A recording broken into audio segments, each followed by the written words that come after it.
Assalamualaikum warahmatullahi wabarakatuh. Salam kebajikan, Om Swastiastu. Namo Buddhaya, selamat pagi, yang terhormat para agan sekalian, apa kabar? Kabar baik luar biasa, tentunya. Kembali saya Roning Pandan hadir di tengah-tengah agan sekalian untuk berbagi pengetahuan tentang karakter yang disusun dan diterbitkan oleh Ibu Inge Susanto. Dengan tajuk, menghidupkan nilai-nilai atau living values, model teoritis.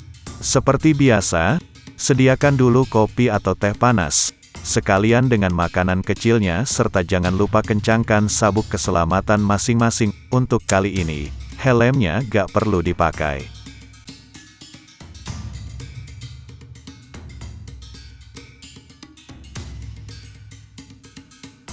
Menurut situsnya Living Values Indonesia, Living Values melalui operasional pendidikannya, bertujuan untuk menghidupkan nilai-nilai kehidupan, khususnya bagi anak-anak dan remaja, agar mampu menghadapi dampak negatif lingkungan.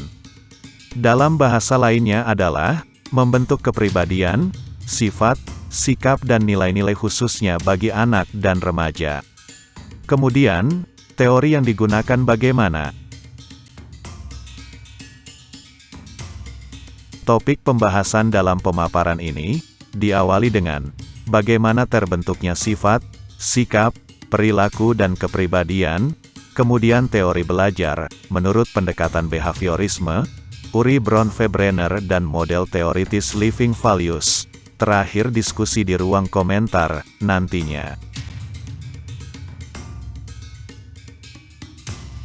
Masuk pada topik bahasan pertama, yaitu bagaimana sih memahami terbentuknya sifat, sikap, perilaku, kepribadian dan nilai-nilai anak pada umumnya.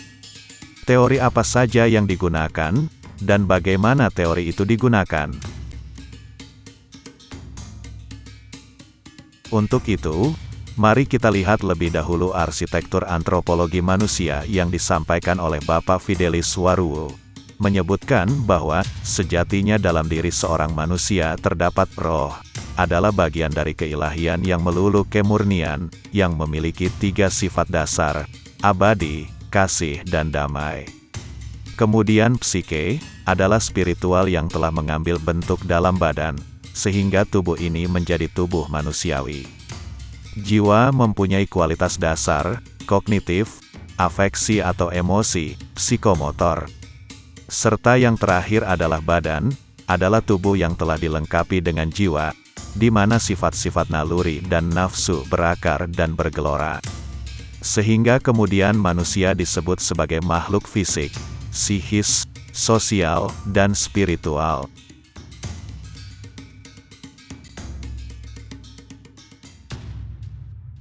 Selanjutnya hukum pendidikan karakter, sesuai dengan yang disampaikan oleh Bapak Fidelis Waruwo, yang digambarkan sebagai siklus segitiga, diawali dengan titik aksi atau tindakan, kemudian ke kanan ke titik memori dan naik ke titik pikiran, kemudian kembali lagi ke titik aksi atau tindakan.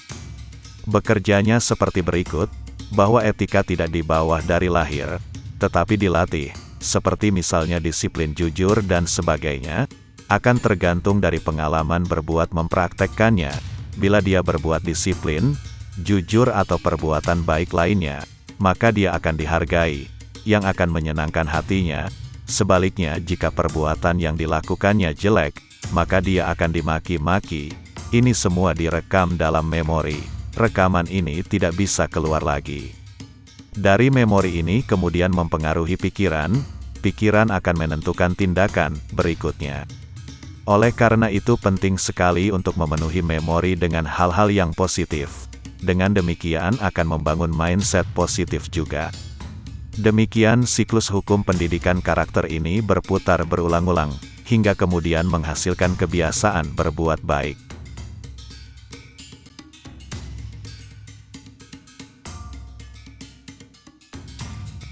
Hukum pendidikan karakter tadi, sejalan dengan pendapat bahwa, perilaku yang terus diulang-ulang, maka makin lama akan semakin tertanam dalam, sehingga kemudian menjadi kebiasaan, selanjutnya menjadi sifat, dan pada akhirnya menjadi bagian dari kepribadian. Pendapat ini mirip dengan ungkapannya Bapak Samuel Smiles, seorang filsuf Amerika yang terkenal. Dia mengungkapkannya dalam sajak bertajuk The Law of the Harvest. The Law of the Harvest, dalam bahasa Indonesianya menjadi hukum panen, nggak pakai raya lohgan, bunyinya demikian. Tanamlah pemikiran, kamu akan menuai tindakan. Tanamlah tindakan, kamu akan menuai kebiasaan. Tanamlah kebiasaan, kamu akan menuai karakter. Tanamlah karakter, kamu akan menuai nasibmu. Ungkapan indah Bapak Samuel Smiles menginspirasi Bapak Sumarno Sudarsono. Beliau adalah pendiri Yayasan Jati Diri Bangsa, untuk menggambarkan hubungan antara fitrah, jati diri, karakter dan kepribadian.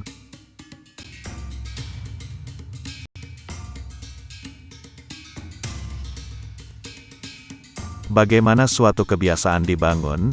Menurut penulis buku The Power of Habit, Bapak Charles Duhigg. Pada dasarnya dengan memodifikasi suatu kebiasaan lama untuk memenuhi obsesi atau idaman, dalam hal ini ditulis sebagai mengidam yang diinginkan. Cara kerjanya adalah bahwa suatu kebiasaan, atau disebut rutinitas, dipicu oleh suatu tanda yang ditentukan. Tanda ini kemudian menggerakkan suatu rutinitas yang sudah ada sebelumnya, untuk menghasilkan suatu ganjaran atau hadiah. Kita ambil kasus bagaimana warung kopi Starbucks mengidam, untuk memuaskan pelanggan. Sering Starbucks menghadapi pelanggan yang marah, karena pesanan yang lambat, atau antri panjang, atau situasi lainnya yang tidak nyaman. Kondisi ini membuat para barista menjadi kehilangan kendali diri. Marah-marah, frustasi, dan sebagainya. Padahal tugas mereka tetap dituntut untuk memberikan pelayanan terbaik bagi para pelanggannya. Maka kemudian Starbucks mengadakan pelatihan, yaitu dengan memodifikasi kebiasaan melaksanakan protap, atau prosedur tetap, atau SOP, yang lama diganti menjadi protap yang diberi nama latte. Tanda yang digunakan adalah pelanggan yang marah-marah, kecewa atau frustasi. Kemudian direspon oleh para barista dengan protap latte yaitu, listen, dengarkan keluhan pelanggan, acknowledge, akui keluhan mereka, take action, selesaikan masalah dan thanks, ucapkan terima kasih. Setelah barista berhasil melakukan latte dengan baik, maka dia mendapat ganjaran berupa pelanggan yang puas. Siklus ini dilakukan berulang-ulang hingga para barista dapat melakukannya spontan pada situasi apapun.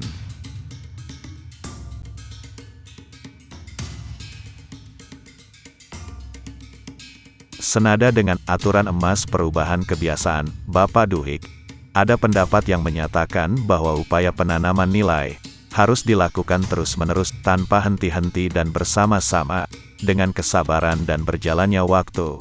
Maka pelan-pelan akan berhasil, semakin lama akan semakin tertanam dalam membentuk sifat, kebiasaan, dan kepribadian.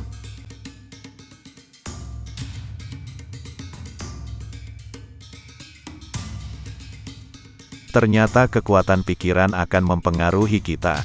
Ayo kita ingat kembali, dulu waktu kita masih kecil. Secara gak sadar kita cenderung mengulang-ulang di kepala kita hal-hal yang dikatakan orang lain tentang kita. Malangnya, kita percaya saja semua yang mereka katakan tentang kita. Kalau mereka katakan bahwa kita bandel, terus kita percaya bahwa kita bandel, jadilah kita berbuat jadi anak bandel. Dikatakan kita cengeng, jadilah kita berbuat seperti anak cengeng, ya kan?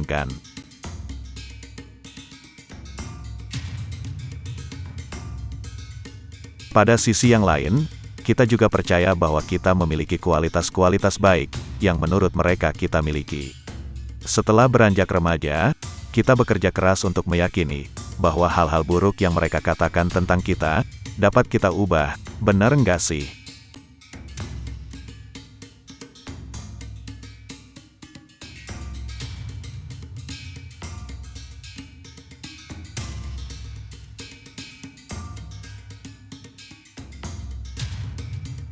Kita lanjutkan pada topik kedua, adalah penemuan teori belajar menurut pendekatan behaviorisme, Bapak Ivan Pavlov. yaitu pengkondisian klasik.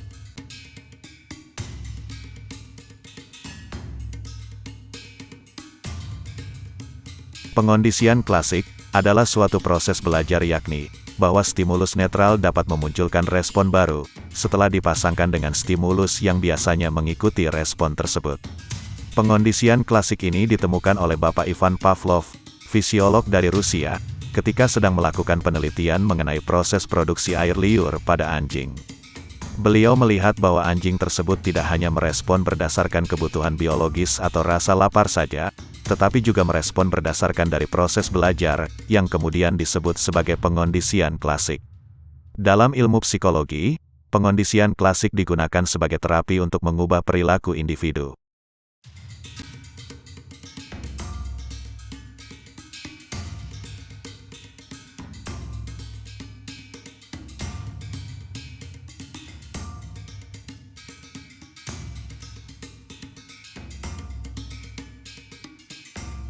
Bagaimana cara kerja pengkondisian klasik ini?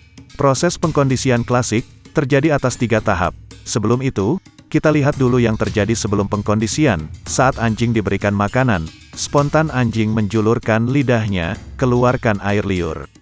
Pemberian makanan anjing disebut sebagai US atau unconditional stimulus, rangsangan tak terkondisi. Artinya dia berdiri sendiri tidak terkait dengan pengalaman anjing sebelumnya, karena rangsangan ini sudah otomatis menghasilkan respon, tanpa diapa-apain. Respon si anjing spontan, dengan mengeluarkan liurnya, yang disebut UR unconditioned response, atau respon tak terkondisi yang diakibatkan oleh US. Pada tahap ini, stimulus lain dilibatkan, yaitu garpu tala. Saat garpu tala dibunyikan, anjing tidak merespon sama sekali atau NR no condition response. Stimulus yang tidak berpengaruh ini disebut stimulus netral, atau NS bisa berupa orang, objek, tempat, dan lain-lainnya. Stimulus netral dalam pengkondisian klasik tidak menghasilkan respon, sampai dipasangkan dengan stimulus tak terkondisi. Tetapi tahap berikutnya, NS atau stimulus netral dipasangkan dengan US unconditional stimulus, menghasilkan unconditional response. Atau UR jadi saat awal garpu tala dibunyikan, anjing tidak merespon sama sekali, tetapi setelah beberapa saat garpu tala dibunyikan, diikuti makanan dikeluarkan, kegiatan ini dilakukan berulang-ulang, hasilnya anjing mulai berliur. Bagaimana kalau hanya garpu tala saja yang dibunyikan? Ternyata, walaupun hanya garpu tala saja yang dibunyikan, tanpa pemberian makanan, respon anjing tetap berliur. Setiap garpu tala dibunyikan, anjing tetap masih mengeluarkan air liur. Tahap ini menunjukkan bahwa anjing telah terkondisi. Berkat eksperimennya ini, maka pada tahun 1904, Bapak Ivan Pavlov memenangkan hadiah Nobel di bidang psikologi dan kedokteran.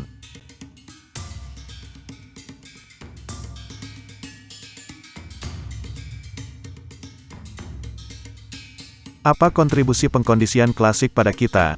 Ternyata banyak perilaku kita yang kita miliki sekarang adalah hasil dari pengkondisian pengalaman kita sebelumnya. Demikian banyak nilai yang kita miliki saat ini, adalah hasil pengkondisian mentalitas dan kondisi budaya di mana kita hidup.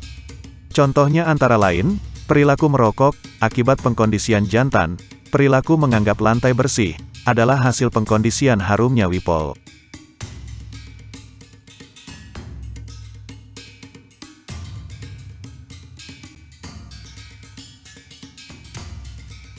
Uri Bronfenbrenner merupakan ahli yang mengemukakan teori sistem mengenai ekologi yang menjelaskan perkembangan individu dalam interaksinya dengan lingkungan di luar dirinya yang terus-menerus mempengaruhi segala aspek perkembangan. Teori ini terdiri dari 5 sistem lingkungan, mulai dari pengaruh interaksi langsung pada individu hingga pengaruh kebudayaan yang berbasis luas. Kelima sistem ekologi tersebut adalah sistem mikro, sistem meso, sistem eko, sistem makro, dan sistem krono. Adapun urutan sistem tersebut sebagai berikut, sistem mikro, yaitu kondisi yang melatar belakangi anak hidup dan berinteraksi dengan orang lain dan institusi yang paling dekat dengan kehidupannya, seperti orang tua, teman sebaya, dan sekolah. Sistem meso, yaitu hubungan antara dalam mikrosistem. Sebagai contoh, orang tua dan guru berinteraksi dalam sistem sekolah. Anggota keluarga dan peer menjadi relasinya di dalam institusi keagamaan. Pelayanan kesehatan berinteraksi dengan keluarga anak dan sekolahnya. Sistem eko, yaitu sistem yang berisi sejumlah kondisi yang mempengaruhi perkembangan anak rumah. Namun anak di sini tidak terlibat dalam satu peran langsung. Sebagai contoh, karena adanya kondisi kemiskinan dalam keluarga, anak terpaksa harus bekerja untuk mencari uang dan tidak melanjutkan sekolah. Sistem makro, yaitu sistem yang mengelilingi mikro, meso, dan ekosistem, dan merepresentasikan nilai-nilai ideologi, hukum masyarakat dan budaya politik. Sebagai contoh, anak Indonesia tidak sama dengan anak Amerika. Sistem krono, yaitu dimensi waktu yang menuntun perjalanan setiap level sistem dari mikro-makro. Sistem ini juga mencakup berbagai peristiwa hidup yang penting pada individu dan kondisi sosio-kultural.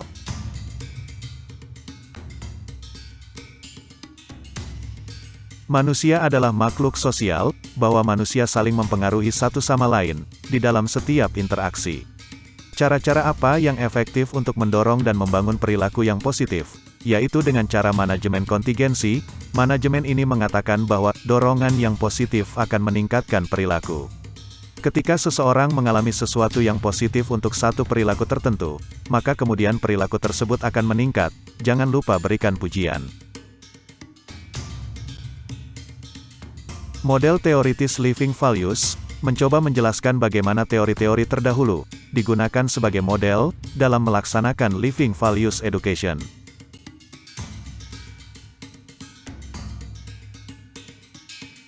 Suasana yang berbasis nilai. Secara sederhana, kita dapat membagi suasana ini menjadi dua bagian. Yang pertama suasana yang nyaman, dan yang kedua suasana yang tidak nyaman.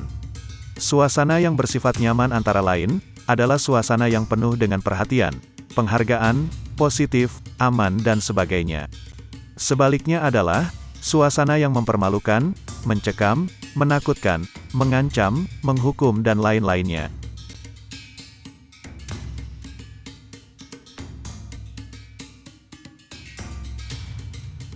Spiral positif, adalah spiral yang terbentuk dari perilaku positif yang diulang-ulang, dan lingkungan positif.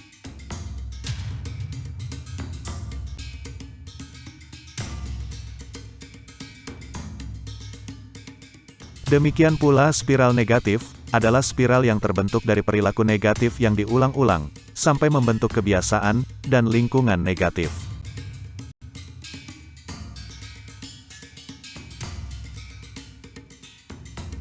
Berdasarkan ulasan-ulasan sebelumnya, maka pembentukan kebiasaan dalam suasana yang berbasis nilai, ditunjang dengan lingkungan yang positif sangatlah penting.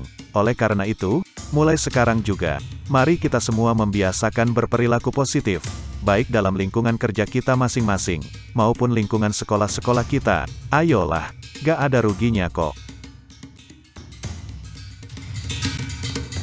Demikianlah Gan, informasi yang bisa saya sampaikan, untuk ikut mensosialisasikan Living Values. Moga-moga saja penjelasanku ini, tidak menyimpang jauh dari yang dimaksud oleh Ibu Inge Susanto. Kurang dan lebihnya, saya mohon maaf sebesar-besarnya. Saya akhiri dengan mengucap, wabillahi taufik wal hidayah. Wassalamualaikum warahmatullahi wabarakatuh. Om, Santi, Santi, Santi, Om. Selamat pagi dan terima kasih.